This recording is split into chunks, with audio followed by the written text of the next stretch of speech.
Have you ever wondered why you keep attracting relationships that don't nourish you? Why that cycle seems to repeat itself over and over, as if you're trapped in an emotional maze with no exit? Stop for a moment, take a deep breath, and ask yourself, when was the last time you looked in the mirror and asked if you're living the love you truly deserve?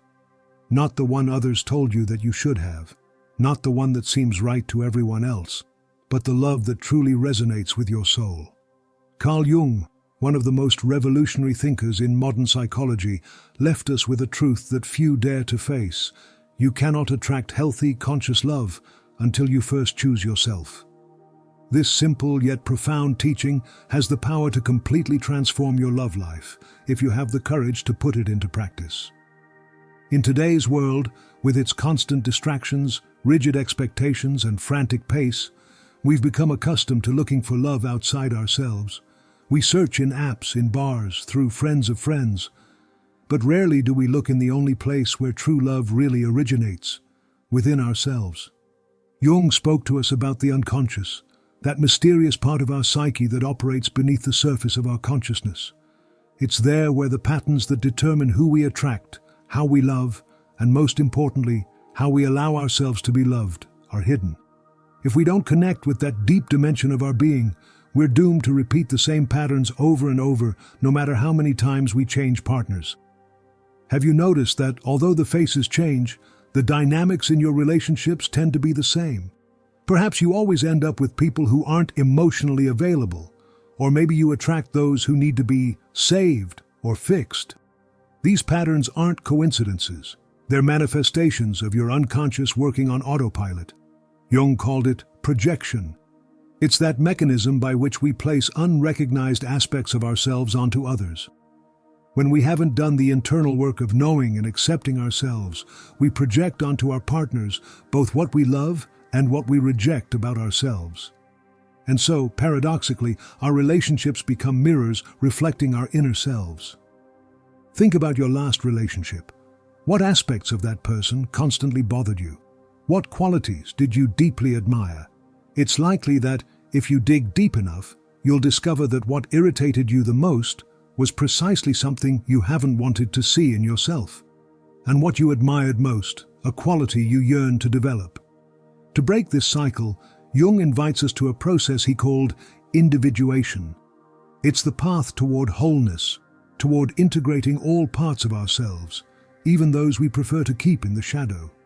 Because, as he well understood, only when we fully accept ourselves can we love and be loved authentically. The shadow.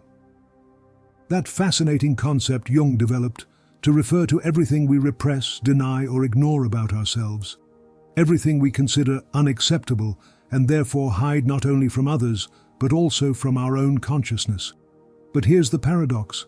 The more we deny our shadow, the more power it has over us and our relationships.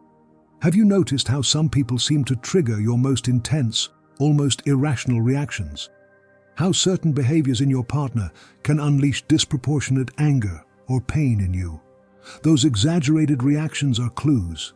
They're moments when your shadow is being touched, moments when something deep inside you is asking to be seen and accepted. Integrating your shadow doesn't mean acting from it, but recognizing it as part of you. It means saying, yes, I also have that capacity to be selfish, to feel jealous, to need control. And in that recognition lies the seed of transformation, because what we accept loses its power over us. When you begin this journey of self-knowledge, something magical happens in your relationships. You no longer look to others for what you haven't been able to find in yourself. You no longer expect your partner to fill your voids or heal your wounds. Instead, you approach love from a place of fullness, not lack. This is a radical change. Most of us have been conditioned to believe that romantic love should complete us, that there exists a perfect half that will make everything right. Jung shows us that this idea is not only wrong, but potentially harmful. True love isn't born from need, but from the meeting of two complete people who choose to share their fullness. So, how do we start this process? How do we choose ourselves to attract healthy, conscious love? Begin by listening. That uncomfortable feeling you get when someone crosses your boundaries, that small voice telling you something isn't right in your relationship. Don't ignore it. Your body and your intuition are powerful compasses that, if you learn to listen to them, will guide you toward more authentic and satisfying relationships. Jung spoke about the importance of introspection, of taking time to be in solitude and connect with oneself. In a world that values hyperconnectivity, finding spaces of silence might seem like a luxury, but it's a vital necessity for anyone seeking conscious love. Because only in those moments of stillness can we hear the voice of our soul, the one that always knows what we truly need. Ask yourself, what kind of relationship do I want to create? Don't answer with generalities like a happy relationship or a loving partner. Go deeper. What values are non-negotiable for you? What type of communication do you need to feel safe and seen? How do you want to feel when you're with that person? This clarity will not only help you recognize healthy love when it appears, but will also begin to align your energy with that type of relationship.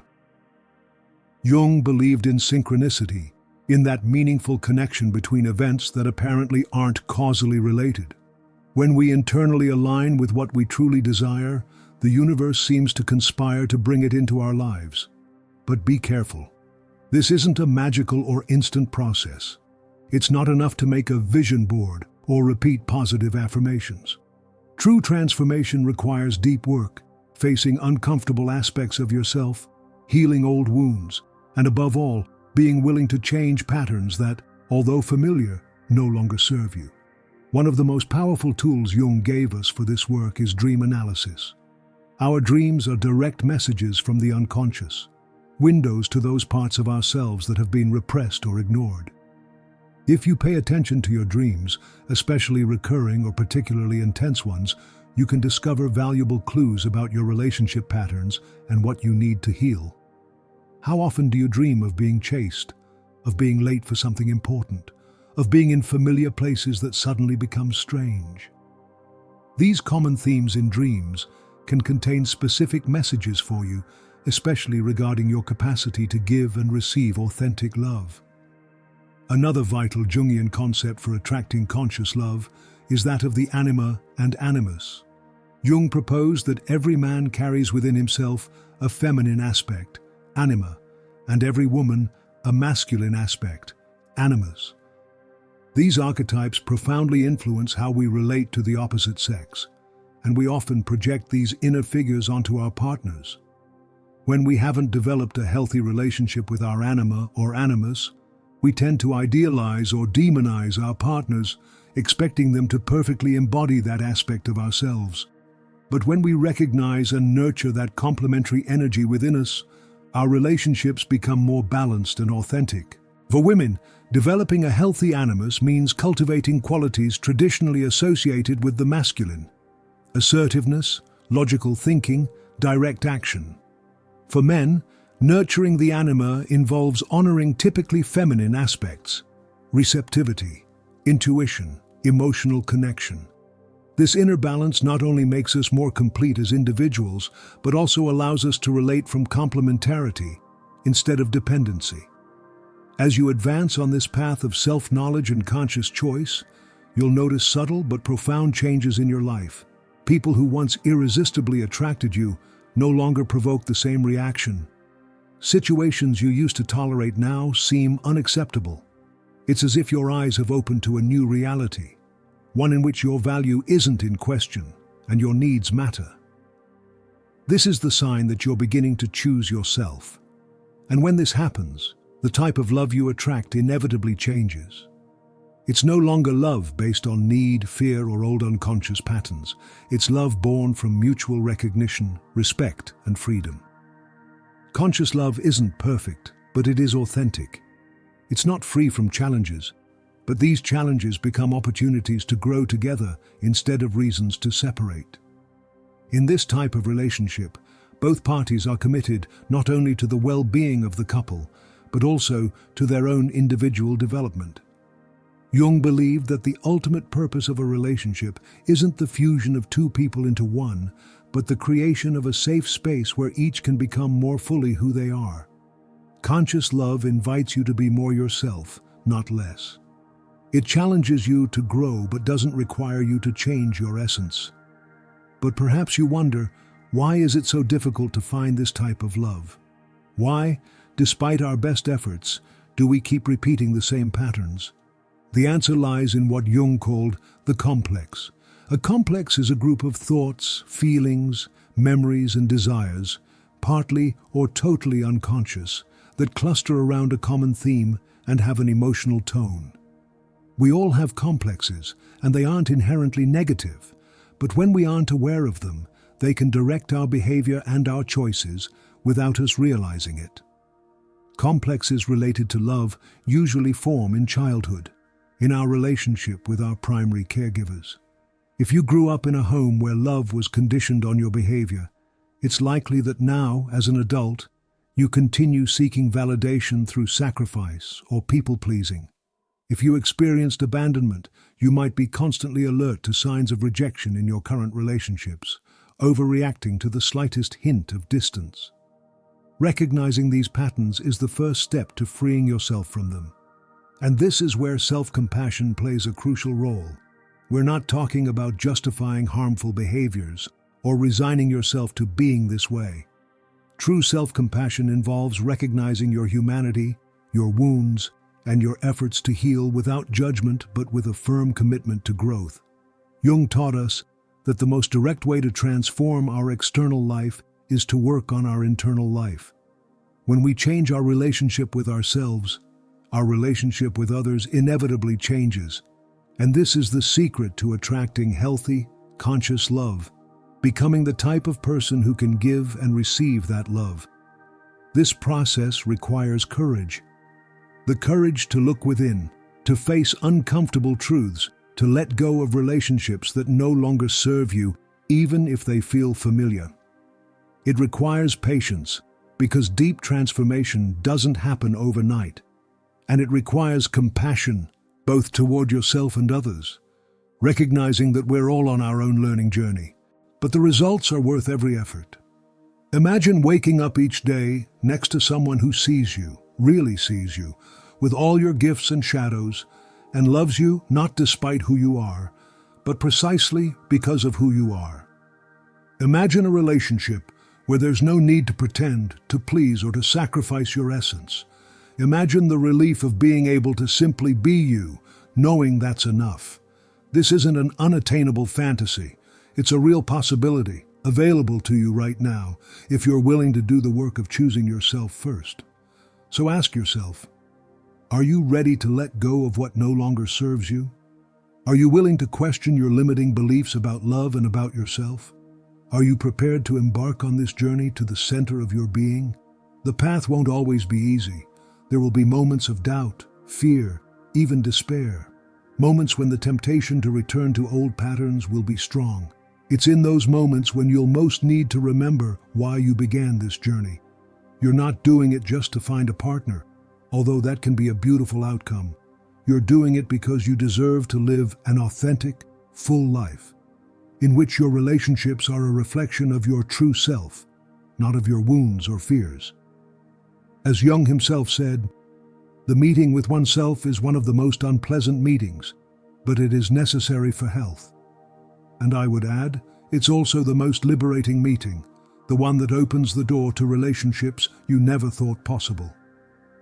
As you continue this journey of self-knowledge, you'll begin to notice subtle but profound changes in your life. The way you talk to yourself will become kinder, your boundaries will be clearer, your intuition sharper, and naturally, you'll begin to attract people who reflect this new state of consciousness. Don't be surprised if some current relationships begin to transform or even dissolve. It's a natural part of the process. Some people in your life will be willing to grow with you, while others will feel threatened by your new way of being. Trust that what is meant to remain will remain, and what must go will go. Synchronicity, that fascinating concept that Jung developed, begins to manifest in surprising ways when you're aligned with your true self. Suddenly, meaningful coincidences abound. You meet people who seem to be exactly on the same frequency as you. Opportunities appear that seem specifically designed for your growth. It's not magic, although sometimes it may seem like it. It's simply the result of living in coherence with your essence. When you stop fighting against your nature and start flowing with it, the universe responds. Remember that this is a journey, not a destination. There is no point where you can say, "That's it, I've completely chosen myself, I'm perfect now." Individuation is an ongoing process, a dance between conscious and unconscious that lasts a lifetime. The beautiful thing is that you don't need to be perfect to attract healthy, conscious love. You just need to be committed to your own growth, to your truth, to your well-being. And from that commitment, from that continuous choice of yourself, an energy will emanate that naturally attracts relationships that nourish your soul. Jung taught us that the unconscious is always trying to balance what is unbalanced in our consciousness. If you've been living from sacrifice, your unconscious will push you towards self-care. If you've been disconnected from your emotions, it will guide you toward greater sensitivity. If you've been too focused on others, it will remind you of the importance of attending to your own needs. Listen to those messages. They're there for a reason, guiding you toward the love you truly deserve. And as you advance on this path, be gentle with yourself. Self-discovery isn't a straight line. It's a spiral that sometimes seems to take you back to the same point, although in reality, you're at a deeper level.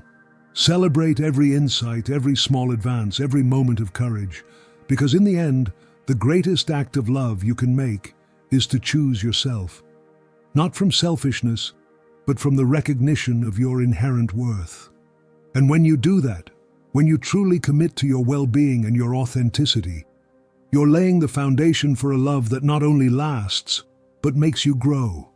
A love that challenges you to be more yourself every day. This is the type of love that Jung envisioned as the human ideal. Not a relationship of dependency and projection, but one of mutual recognition and support on the path of individuation. A love that honors both connection and autonomy, both union and the necessary separation for individual growth. So today, in this moment, make a commitment to yourself. Promise that, no matter what happens, you will choose yourself, that you will listen to that inner voice that has always known what you need, that you will respect your boundaries and honor your deepest desires, that you won't settle for less than what you deserve in your relationships. And from that commitment, from that conscious choice, you will begin to magnetize toward you a love that reflects that same quality of consciousness and authenticity. A love that doesn't complete you, because you're already complete, but amplifies your light. A love that doesn't save you, because you don't need to be saved, but celebrates your strength and vulnerability equally. This is the love that Jung invites us to discover. Not outside, but inside. Not in the other, but in ourselves first, so we can then share it.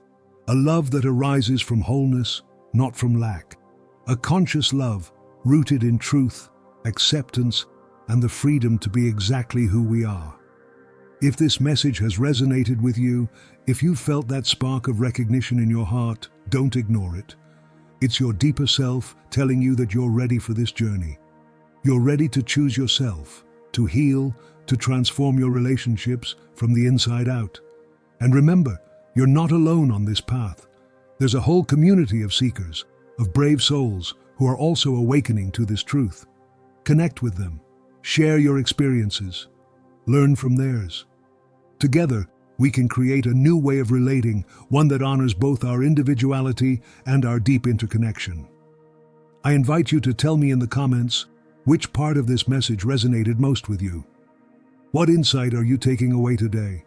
What change are you inspired to make in your life and relationships? And if you know someone who could benefit from this message, please share it. Sometimes, the right words at the right time can be the catalyst for profound transformation. Don't forget to subscribe to the channel if you haven't already, and turn on notifications to receive alerts when I upload new videos like this one. We're building a community of people committed to personal growth and conscious relationships together, and your presence here is valuable. Thank you for dedicating this time to yourself, to your growth, to your capacity to love and be loved authentically. Remember, the journey toward healthy, conscious love begins with you, with that brave and transformative decision to choose yourself first.